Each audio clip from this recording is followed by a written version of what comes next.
La Côte d'Ivoire va accueillir la 34e édition de la Coupe d'Afrique des Nations. Pour cela, la Confédération africaine de football a organisé la cérémonie du tirage au sort. C'était bien sûr dans la capitale Abidjan. Les équipes qui devront participer à cette 34e édition sont fixées. Bien voilà, les groupes des 6 avec les 4 équipes dans chaque de ces groupes. Et ben voilà, nous pouvons remarquer le pays organisateur dans un groupe très relevé avec les Nigeria. Mais sinon, nous serons focus sur le groupe de la RDC. La RDC qui est logé dans le groupe F en compagnie du Maroc, de la Zambie et de la Tanzanie. La RDC, c'est vrai, est sur une très bonne dynamique depuis l'arrivée du sélectionneur manager Sébastien Desabre. Mais il faudrait bien sûr batailler dur parce que la tâche sera ardue devant les adversaires d'État. C'est un groupe potable, un groupe relevé, mais un groupe aussi jouable. Mais il faudrait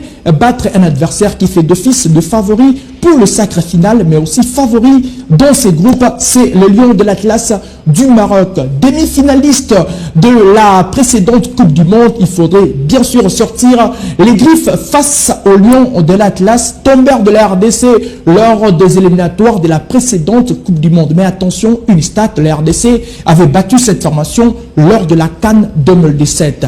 5 éditions de la Coupe d'Afrique des Nations, le Maroc en a manqué une édition et puis ça fera une élimination en quart de finale et une élimination précoce dans la phase de groupe. Le Maroc doit beaucoup prouver après 5 éditions presque manquées et ils sont passés à côté des différentes éditions. Et bien voilà, les coéquipiers de Hakim Ziyech on fera faire dans ces groupes. Il faudrait bien sûr prouver la République démocratique du Congo qui fera d'office d'un outsider dans ces groupes après avoir manqué la précédente édition et puis une qualification miraculeuse dans cette nouvelle édition. La RDC doit prouver qu'elle a la capacité de battre les grosses écuries. C'est vrai qu'on ne peut pas d'abord s'affoler, mais c'est un grand test pour les techniciens français. Sébastien Desabre, promu sélectionneur depuis un temps, et les espoirs de tous les Congolais reposent sur lui, lui qui a apporté une nouvelle dynamique au sein de cette sélection. La RDC peut-elle survivre dans ces groupes? Oui, parce que la RDC a remporté 2 Coupes d'Afrique des Nations,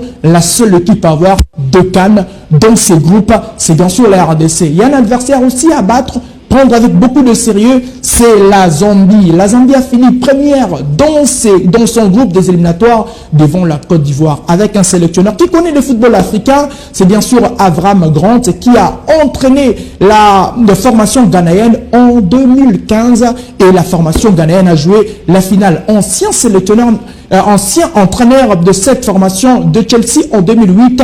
On se rappelle de l'histoire, c'est une finale. C'est une formation à prendre avec beaucoup de sérieux qui joue un très bon football. Mais sinon, la Zambie, qui n'a pas participé aux différentes éditions de la CAN, viendra bien sûr aussi comme un outsider dans cette nouvelle édition de la Coupe d'Afrique des Nations. Et puis les petits poussés, la Tanzanie, 3e participation seulement dans une édition de la Coupe d'Afrique des Nations. C'est vrai que cette formation vient pour apprendre. On verra bien sûr si et seulement si cette formation aura 2 armes. Un entraîneur qui connaît aussi le football africain, c'est Adel Amrouche, ancien entraîneur du Directeur Motema Pembe de Kinshasa. Son expérience dans cette formation peut bien sûr jouer pour permettre à cette formation de titiller le gros écurie. 4 nations, 3 qualifications possibles parce que dans cette nouvelle édition, à 24 équipes, 4 meilleurs perdants peuvent être piochés. La RDC peut sortir première, 2e ou parmi le meilleur perdant. Et bien voilà, on verra du 13 au 11 février 2024 qui va être couronné. Mais sinon, beaucoup de bonnes chances à la nation de Cédric Bakam.